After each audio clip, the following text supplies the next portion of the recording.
Hey there, Dan from MAGA Memes.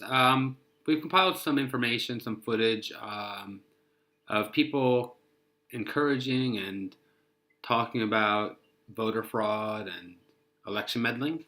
You'll see that all the sources are provided. This isn't intended to be biased. Although a lot of people in the video and organizations are on the left, it should not be tolerated by anybody. Let's begin with something lighthearted here. We have in blue David Hogg, the anti-gun activist who entered the public eye following the Stoneman Douglas High School shooting in Parkland, Florida, and the infamous Michael Moore, fear-mongering documentary maker. Here they are in Canada, just prior to the release of Fahrenheit 11/9, the anti-Trump documentary that Michael Moore recently made, which didn't do too well in theaters. It was about 2 years too late, in my opinion. In Florida, the amount of eligible African Americans that would otherwise be eligible to vote that can't because of a previous conviction is 21%. In Kentucky, it's 26%. In Mississippi and Alabama, it's 15 to 16%. These are people of color that have been historically discriminated against and still are to this day and have their voting rights taken away. It's exactly. Turn that shame into your vote if you're not Canadian.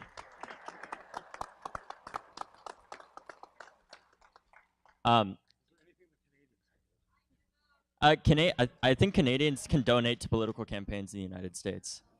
I'll give David Hogg the benefit of the doubt there. He had a normal speech prepared, and he didn't consider how poorly it would go over in a foreign country. It happens. We all make mistakes. But that wasn't the case of Peter Fonda, who went on a Twitter rampage, suggested you lock Barron Trump in a cage of pedophiles, and also encouraged victimizing the children of ICE agents. So victimizing children is actually pretty normal in Hollywood. It's horrible, but they love it. Ask Corey Feldman. But what's not okay is this last one where he says, if you have a millennial child, take their early registration ballots and fill it out and mail it in or bring it to the election place. Totally unacceptable, totally illegal. Not cool. Many of the millennials, dreamers, undocumented citizens, and I call them citizens because they contribute to this country, are fearful of voting. So if I vote, will immigration know where I live? Will they come for my family and deport us? Not true.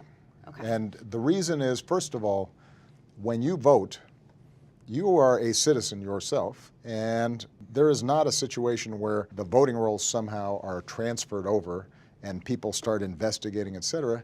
The sanctity of the vote is strictly confidential in terms of who you voted for. Here's James O'Keefe from Project Veritas. We used a lot of footage from a story they did in 2016 that you should probably check out too if this topic interests you. This investigation has revealed compelling evidence of a dark money conspiracy, a violation of federal campaign coordination laws between Hillary Clinton's campaign, Priorities USA, Hillary's super PAC, and the Democratic National Committee. It's a very easy thing for Republicans to say, well, they're busting people in. Well, you know what? We've been busting people in to deep fucking asshole for 50 years, and we're not going to stop now. We're just going to find a different way to do it. So, I mean, I grew up with that idea. You know, they used to bust people out to Iowa. If we needed people out there, we used to bust people out to Iowa. How many people are actually involved? We have a group of people in Vegas. We have a group of people in Colorado. We have a group of people in Minneapolis. No, I'm saying we have mentally ill people that we pay to do shit. Make no mistake. Over the last 20 years, I paid off a few homeless guys to do some crazy stuff. Fovel boasts about the extent of his network of operatives. So here, you have a schedule of events. We update this on an ongoing, rolling basis every morning. Those are all the Trump appearances. These are all the Trump and Pence appearances. Tomorrow, for instance, we are turning out 500 people in front of the Trump International in D.C. We have to have people prepared to go wherever these events are, which means we have to have a central kind of agitator training. Hillary is aware of all the work that you guys do, I hope.